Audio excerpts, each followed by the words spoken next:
औज़ुबिल्लाहि मिनश्शैतानिर्रजीम बिस्मिल्लाहिर्रहमानिर्रहीम। अस्सलाम वालेकुम स्टूडेंट्स, कैसे हैं? उम्मीद है कि आप लोग ठीक होंगे। एक ऑनलाइन लेक्चर में एक नेक्स्ट लेक्चर के साथ मैं आपकी खिदमत में हाजिर हूँ।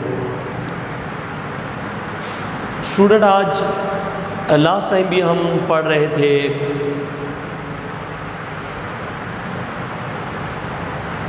यूजेस ऑफ गैस और उसकी प्रॉपर्टी। हमने ऑक्सीजन की बात की, हमने नाइट्रोजन की बात की, हमने कार्बन डाइऑक्साइड की बात की। तो आज हम नोबल गैसेस के बारे में पढ़ेंगे। रेयर गैसेस भी हैं, आप कह सकते हैं। और दूसरा हम इसके बारे में पढ़ेंगे वाटर वेपर्स के बारे में। तो स्टूडेंट, हम नोबल गैसेस को देखें तो पीरियोडिक टेबल अगर आप देखें तो बिल्कुल उसकी राइट साइड पे, ये राइट साइड है, यहाँ पे एक लास्ट ग्रुप नंबर 18 पाया जाता है।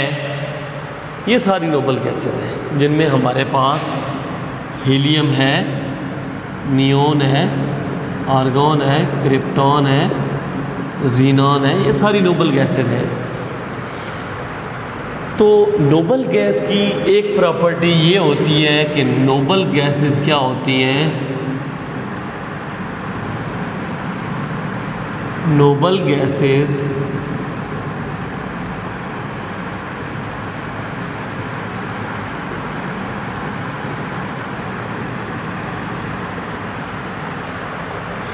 नोबल गैस की एक प्रॉपर्टी ये होती है कि वो क्या होती हैं? नॉन रिएक्टिव, किसी के साथ रिएक्ट नहीं करती। अब रिएक्ट क्यों नहीं करती वो मैं आपको बात समझाता हूँ। तो स्टूडेंट, दुनिया में हर एक चीज़ की कोशिश है कि वो स्टेबल से स्टेबल हो। इस तरह एटम भी स्टेबल होते हैं, और एटम तब जाके स्टेबल होते हैं जब उन्हें नोबल गैसेस की क्या चीज़ मिलती है? Electronic configuration.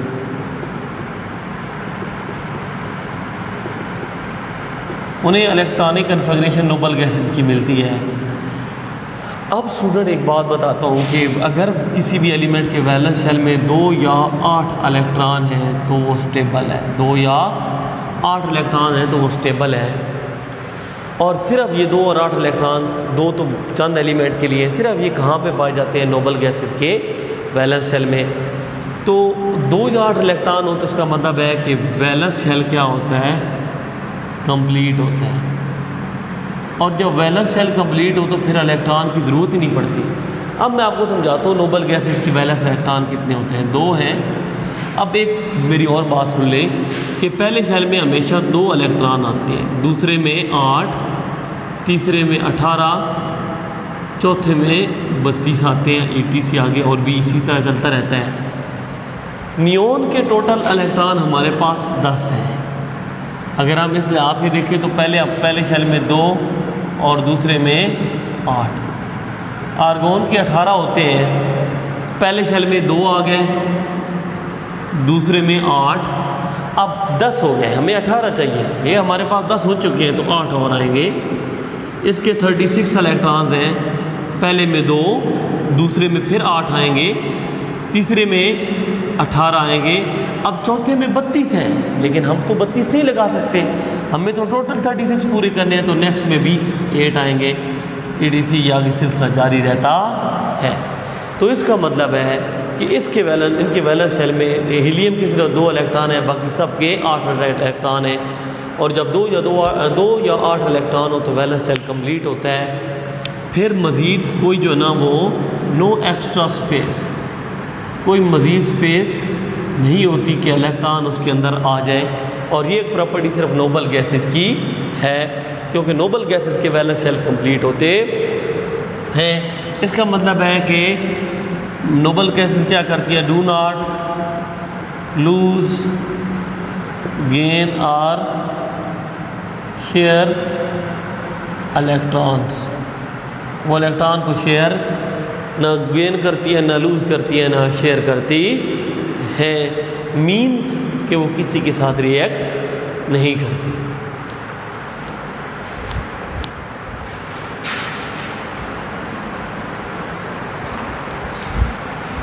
तो सबसे पहले जो प्रॉपर्टी मैंने आपको बताई नोबल गैसेस के बारे में कि वो क्या होती हैं? नॉन रिएक्टिव होती हैं। नॉन रिएक्टिव क्यों होती हैं?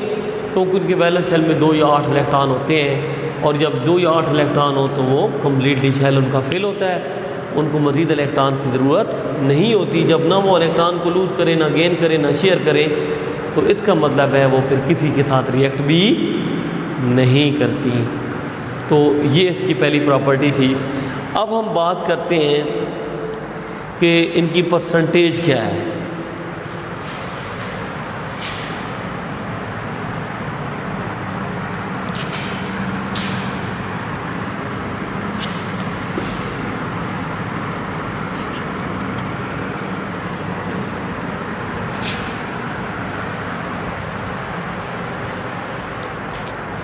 अगर हम देखें तो हमारे पास जो आर्गोन है वो एयर में उसकी परसेंटेज बहुत कम होती है, 0.93% पाई जाती है।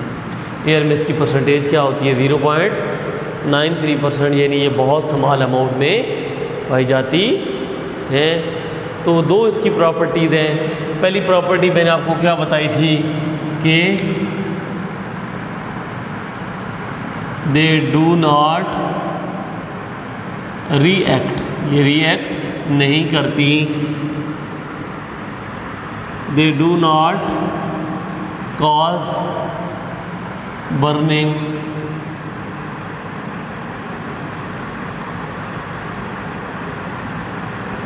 They do not cause burning. और लास्ट हमारे पास है इसकी ये argon present in air about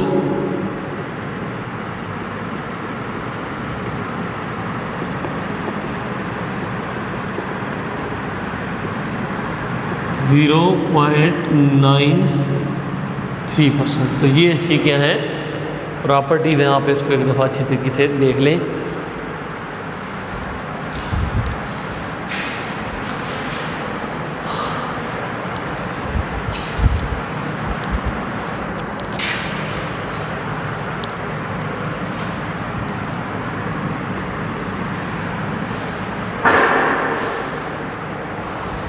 तो स्टूडेंट अब हम इसके यूजेस की तरफ आते हैं। ये नोबल गैसेज हैं, कुछ जहाँ जहाँ यूज़ की जाती हैं। सबसे पहले अगर आप देखें तो जो है ना वो आर्गोन है वो इलेक्ट्रिकल बल्ब और फ्लोरेसेंट ट्यूब में यूज़ होती है। कहाँ कहाँ यूज़ होती है? जो आर्गोन है वो इलेक्ट्रिकल जो बल्ब होते हैं और जो फ्लोरेसेंट ट्यूब्स होती हैं घर में लगी होती हैं तो वो उनमें यूज़ होते हैं। उसके अलावा नियॉन कलरफुल एडवर्टाइजमेंट जो होती है ना उसमें यूज़ की जाती है। और हीलियम एक बहुत लाइट गैस है तो उसको वेदर बैलून में यूज़ किया जाता है। तो पहला यूज़ क्या होगा? Argon is used in electrical bulb and fluorescent tubes. ये इलेक्ट्रिकल बल्ब और फ्लोरेसेंट ट्यूब में यूज़ होती है। Neon is used in colourful advertisement, ये कलरफुल एडवर्टाइजमेंट में यूज़ होती है। और हीलियम क्या है? is a light gas and used in weather balloons।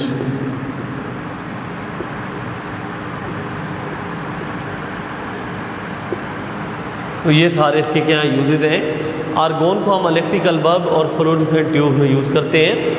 Neon use की जाती है कलरफुल एडवर्टाइजमेंट में, और हीलियम लाइट गैस होने की वजह से वेदर बैलून्स के अंदर यूज़ की जाती है। तो एक दफ़ा आप इसको अच्छे तरीके से देख लें।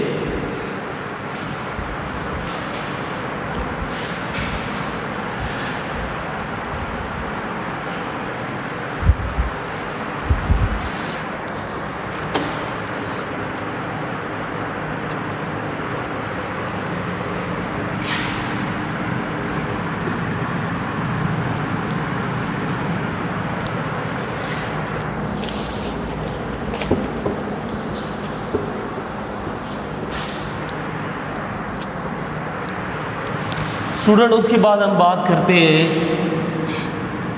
इसकी जो वाटर वेपर्स होते हैं,